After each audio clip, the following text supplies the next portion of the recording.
talent de Jedi, c'est assez rare. Vous avez été désigné en 2009. Je crois qu'à l'époque, il y avait plus de 8000 candidats. Qu'est-ce que vous vous êtes dit? Vous avez dit, c'est la chance de ma vie, je ne serai plus le même homme? Et je me suis dit, j'ai eu beaucoup de chance. Oui, il y avait beaucoup de gens sur la ligne de départ. On était 6 sur la ligne d'arrivée. Il a fallu résister à une année de sélection et puis être au bon endroit au bon moment. Donc on a eu le droit de commencer à courir ce marathon qui va m'emmener jusqu'à l'année prochaine. Qu'est-ce que vous allez faire à bord? Vous allez être laborantin, bricoleur, cobaye aussi, plein de métiers, de fonctions différentes? C'est ça, en fait on est les yeux, on est les bras des chercheurs, on réalise des expériences scientifiques, manipulateurs, on est cobaye, la physiologie humaine, la médecine c'est évidemment sur nous, et puis on est seul à bord, donc on est plombier, on est mécanicien, on est électricien, il faut tout réparer, et puis il faut faire face aussi aux situations d'urgence si jamais elles se présentent. On dit souvent qu'il y a des expériences qui ne peuvent être faites qu'en apesanteur. Expliquez aux néophytes que je suis quel est l'avantage de faire des expériences sur des cellules en apesanteur à 350 km d'altitude plutôt qu'ici dans ce studio. Écoutez, en apesanteur, on va avoir des agrégats de cellules en 3 dimensions qui vont se comporter de manière beaucoup plus naturelle, comme dans le corps humain par exemple, plutôt que dans une boîte de pétri à plat comme ça en laboratoire. Donc ça permet de faire de la recherche médicale. Sur les matériaux, on a des alliages qui se comportent de manière, c'est pareil, sur Terre sédimentent avec leur poids, et dans la station spatiale, on peut découvrir des phénomènes qui sont masqués sur Terre. Ça permet de faire avancer la recherche, de faire avancer la connaissance. Alors de manière plus prosaïque, il paraît que vous avez quelques questions, quelques angoisses sur la vie quotidienne à bord, et notamment une question: comment faire sécher son linge et comment faire sécher sa serviette après la douche? Et la réponse, vous l'avez ou vous l'avez demandé à vos camarades qui sont là-bas?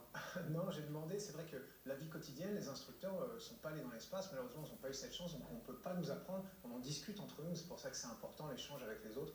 La serviette, je pense qu'on l'a fait sécher sur une paroi, comme ça. C'est vrai que la vie quotidienne change énormément, la nourriture, l'hygiène, ça s'apprend, et puis aussi ça donne lieu à une phase de découverte quand on arrive là. On travaille beaucoup à bord, on travaille 35 heures par semaine, 5 jours, 6 jours, 7 jours par semaine. On travaille 6 jours par semaine. On voit que la limite, en fait, c'est les médecins qui l'ont fixé pour des raisons de santé, parce que les astronautes, après 10 ans d'entraînement, vous imaginez le rêve d'une vie, travailler 24 heures sur 24, ça pour une mission de 10 jours, ça peut marcher. Ne pas dormir sur une mission de 6 mois, ça ne marche pas, donc il y a des limites strictes. 10 heures par jour, 12 heures avec le sport, et on ne travaille pas le dimanche, et ça c'est obligatoire, c'est les médecins qui demandent ces limites. J'ai lu quelque part que vous aviez l'angoisse du dimanche, un peu comme le terrien qui se dit demain je retourne au boulot. C'est vrai que je suis un petit peu... Qu'est-ce que vous allez faire? Parce que l'espace est confiné.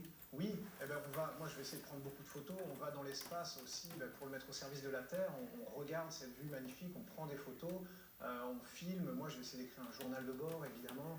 Et puis je vais appeler mes proches, on a le téléphone dans la station spatiale, on peut essayer de partager cette expérience avec le plus grand nombre de personnes possible au final.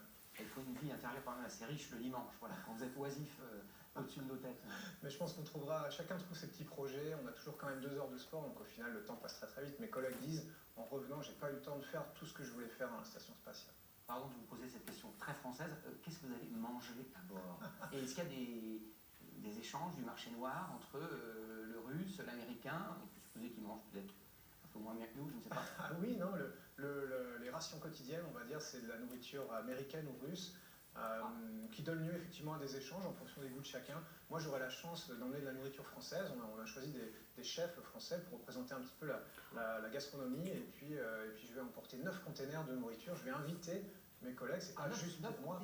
9 containers, ouais, et donc il y aura plusieurs repas on va dire, haute gastronomie française à 450 km au-dessus de nos têtes. Petite question technique, j'ai toujours pas compris comment on dormait dans l'espace. On est sur une banette, on est vertical, allongé. Eh bien, on dort comme on veut en fait. Vu qu'on est en apesanteur, on peut dormir la tête à l'envers, mais surtout ce qu'il faut, c'est s'attacher au mur. On dort dans un espèce de sac de couchage comme ça, scotché au mur, et puis il paraît qu'on dort très très bien. Question très terre à terre, pardon pour le jeu de mots, mais on a vu il y a quelques jours que Philae, qui coûte une toute petite fraction de ce que coûte l'ISS, nous avait rapporté des images extraordinaires d'un endroit qui est à 500 millions de kilomètres de la Terre. Pourquoi allez-vous, vous, être humain, prendre des risques et coûter si cher, pardon de le dire, alors qu'un robot fait très bien le travail? Alors, il faut voir que la station spatiale, c'est vrai que ça coûte cher, mais c'est réparti entre différents pays. Nous, l'ESA, on a 8% de la station spatiale. Donc, ce que paye le citoyen européen pour l'exploration spatiale, d'envoyer des gens comme moi dans l'espace, ça leur coûte à peu près 2 € par an. Donc, au final, c'est pas cher du tout.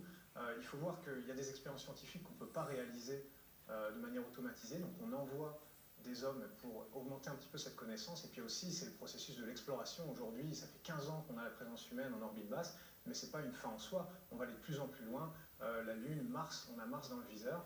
Et ça, on est plus près aujourd'hui d'arriver sur Mars qu'on était d'arriver sur la Lune au moment où Kennedy a fait son discours. Je ne sais pas si entre Houston, Cologne, Moscou et Paris, vous avez eu le temps d'aller au cinéma. Le numéro 1 au box-office en France, c'est Seul sur Mars avec Matt Damon. Est-ce que vous l'avez vu? Je l'ai vu. Et ça vous a fait, pardon, l'expression un peu familière, flipper? Seul sur Mars à cultiver ses pommes de terre? Vous vous êtes dit, je m'y verrais bien personnellement? Non, mais effectivement, je pense que les gens se sont attachés à l'histoire. Et moi, évidemment, professionnellement, j'avais tendance à me dire, mais qu'est-ce que j'aurais fait à ce moment-là?